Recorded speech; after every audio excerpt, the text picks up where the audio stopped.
Rais wa Urusi Vladimir Putin ametia saini agizo kuu la kuwaita askari wa akiba kwa mafunzo ya kijeshi mnamo mwaka 2026, yani muda mchache ujao baada ya kumalizika kwa mwaka huu.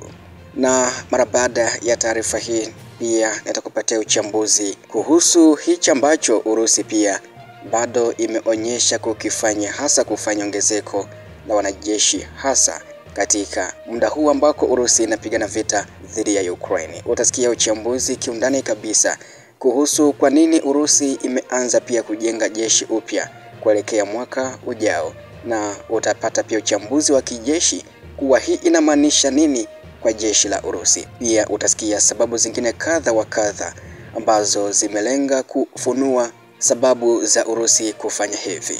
Rais wa Urusi Vladimir Putin ametia saini agizo kuu la kuwaita askari wa akiba mafunzo ya kijeshi mwaka ujao 2026, ambapo kwa mujibu wa hati hiyo imesema askari wa akiba wataitwa kwa ajili ya mafunzo ya kijeshi katika vikosi vya wanajeshi wa shirikisho la Urusi, walinzi wa kitaifa wa shirikisho la Urusi, vitengo vya uokoaji wa kijeshi vya wizara ya ulinzi wa raia, dharura na misaada ya maafa, mashirika ya usalama ya serikali na miili ya huduma ya usalama ya shirikisho. Serikali ya Urusi na mamlaka za kikanda zinaagizwa kuhakikisha utekelezaji wa hatua zinazohusiana na wito wa raia kwa mafunzo ya kijeshi na uendeshaji wa vikao hivi vya mafunzo. Pia amri hiyo imeanza kutumika tangu siku ya kuchapishwa kwake, yani Disemba 8 mwaka huu. Mafunzo ya askari wa akiba Urusi ni shughuli ya kawaida inayofanywa kila mwaka, ambako amri ya kuitwa kwa wanajeshi wa akiba kwa mafunzo imesainiwa na Rais wa Urusi Vladimir Putin. Kwa msingi wa amri ya mkuu wa nchi, idara ya uhamasishaji ya Wizara ya Ulinzi huandaa maagizo yanayolingana kwa vituo vya uandikishaji jeshi katika mikoa, na baada ya hapo usambazaji wa wito kwa askari wa akiba huanza rasmi. Na huu ni uchambuzi mpana wa kina na wa kimkakati kuhusu amri mpya Putin ya kuwaita askari au wanajeshi wa akiba kwa mafunzo mwaka ujao. Hii ni ishara ya nini? Pia sababu ni zipi? Athari kwa vita vya Ukraine na athari pana kwa Urusi na dunia? Basi pia utapata kufahamu hapa. Nitaanza kwa kuangazia kwa nini Putin ameanza kujenga jeshi upya kuelekea mwaka ujao 2026. Kwanza ni kuhusu mahitaji ya vita vya Ukraine na uchovu wa vikosi.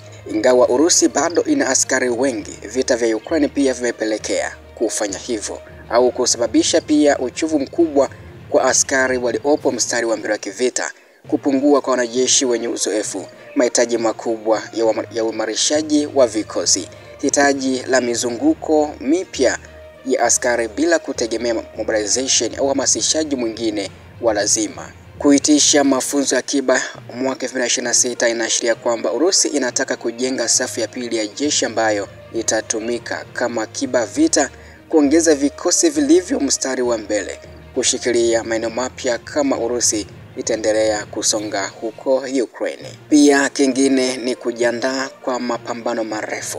Urusi inaonekana kujiandaa kwa vita vya muda mrefu vinavyoweza kuendelea hadi 2026 au 2027. Mgogoro wa kimataifa dhidi ya NATO, kuimarisha uwezo wa ulinzi wa taifa kwa miaka mingi ijayo. Kwa hiyo mafunzo ya kila mwaka inabadilika kutoka utamaduni wa kawaida kwenda utayarifu wa vita endelevu. Sababu ya pili, nitachambua kuhusu hali ya kijeshi. Hii inamaanisha nini kwa jeshi la Urusi? Hapa nitaangazia kuhusu Urusi inapanua ukubwa wa jeshi lake bila kutangaza uhamasishaji mpya. Kuitisha askari wa akiba kwa mafunzo ni njia ya kupanua jeshi kimya kimya, kuepuka mshtuko wa kisiasa kama wa 2022, kuongeza uwezo wa uhamasishaji wa haraka kama vita zidi kupanuka. Ni uhamasishaji mtulivu, yani silent mobilization. Pia nitaangazia kuhusu uwezo wa uratibu kati ya taasisi za usalama unaongezeka pia. Amri inahusisha jeshi la kawaida, walinzi wa kitaifa, wizara ya dharura, mashirika ya kiusalama, FSB, SVR na kadhalika. Hii inaonyesha kuwa Urusi inaandaa mfumo wa ulinzi wa taifa zima. Inaongeza mafunzo ya shughuli za ndani au kudhibiti maandamano, kukabiliana na ugaidi na kuhakikisha uthabiti wa ndani. Urusi inapanua muundo wa askari wa akiba kwa kiwango kikubwa. Hii inalenga pia kuongeza watu wenye mafunzo ya kijeshi, kupunguza pengo kati ya askari wa mstari wa mbele na wale wa ndani, kuwa na utayari wa kuhamasisha mamia maelfu kwa muda mfupi. Pia nitachambua kuhusu kisiasa, nini kinajificha nyuma ya amri hii ya Putin. Putin anajiimarisha ndani kwa kudhibiti taasisi zote za nguvu. Pia Urusi inapitia uchumi uliobadilika kwa uchumi wa vita, siasa zilizokazia usalama. Wazo la Urusi iko chini ya tishio la NATO kwa kuhusisha Rosgvardia, FSB na wizara ya dharura. Putin anatuma ujumbe kuwa vyombo vyote lazima viwe tayari kwa hali yoyote mwaka ujao 2026 na serikali yote itumike kama jeshi moja kubwa. Pia hii ni ishara ya maandalizi ya uchaguzi au mabadiliko ya ndani. Mwaka ujao unaweza kuwa kipindi cha shinikizo la kiuchumi, kipindi cha mabadiliko ya sera za nje. Kujiimarisha kijeshi ni njia ya kuzuia migogoro ya ndani, upinzani, lakini pia migomo au maandamano. 4. Nitachambua kuhusu swala zima la kimkakati, kwamba hii inaathiri vipi vita vya Urusi na Ukraine. Nitaangazia kuhusu Urusi kuwa inajiandaa kuendeleza au kupanua operesheni zake mwaka ujao. Hii inaashiria kuwa Moscow haioni vita vikimalizika mwaka huu. Inaweza kuwa inaandaa operesheni kubwa zaidi mwaka ujao. Pia hii ni kuimarisha uwezo wa kulinda maeneo yaliyotwaliwa. Urusi inahitaji askari zaidi kulinda eneo la Donetsk, Lugansk, Zaporizhzhia, Kherson. Kwa hivyo akiba inatumika kuziba mapengo wakati askari wenye uzoefu wanatumwa mstari wa mbele. Hii pia inaongeza shinikizo kwa Ukraine na washirika wa NATO. Ujumbe wa Ukraine na Magharibi ni kwamba Urusi ina uwezo wa kuongeza askari mara kadhaa. Vita pia haviitangamizi. Ina nguvu ya kuendelea kupigana kwa miaka mingi. Athari kwa dunia na Ulaya.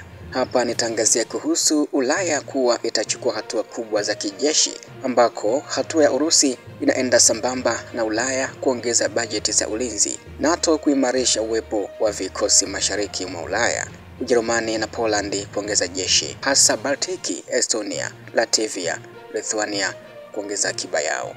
Hii inazidisha mbio za kijeshi barani Ulaya pia, na inaongeza mvutano kati ya NATO na Urusi. Kuongezeka kwa askari kutoka Urusi kunasababisha dira mpya NATO ya miaka 10 ijayo. Kuwapo mazoezi makubwa ya NATO kila mwaka, kuongezeka kwa uwekezaji wa Marekani katika ulinzi wa Ulaya. Pia nitaangazia kuhusu athari za ndani huko nchini Urusi kufuatia ongezeko la wanajeshi nchini humo.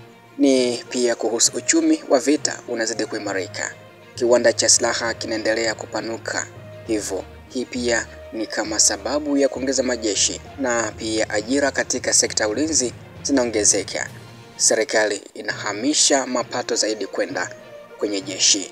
Kuongezeka kwa ushawishi wa jeshi katika siasa. Katika miaka ijayo, jeshi, walinzi wa taifa na FSB watakuwa na mamlaka makubwa, rasilimali nyingi, umuhimu mkubwa wa kisiasa. Na mwisho naweza kuhitimisha kuwa amri ya Putin ya kuanza mafunzo mapya askari wa akiba mwaka ujao 2026 sio jambo la kawaida, ni ishara ya mambo haya makuu. Yaani Urusi inajiandaa kwa vita vya muda mrefu, inapanua jeshi bila kutangaza mobilization rasmi, inaunganisha vyombo vyote vya usalama kwa utaratibu wa hali ya dharura, inaongeza uwezo wa kulinda maeneo ya Ukraine iliyotwaa, inatuma ujumbe mkali kwa NATO na Ulaya, inaimarisha uthabiti wa ndani kisiasa na kijeshi. Kwa ufupi, mwaka ujao 2026 inaonekana kuwa mwaka wa upanuzi mkubwa wa uwezo wa kijeshi wa Urusi na kuingia kwenye awamu mpya ya mgogoro na Magharibi. Mwisho wa taarifa ya muda huu. Pia taarifa zaidi zinafuatia hapo baadaye. Endelea kutufuatilia kila siku, na pia hakikisha umebonyeza neno subscribe na unashare na kucomment taarifa zetu hizi hapa kwenye chimbo letu la habari za kimataifa.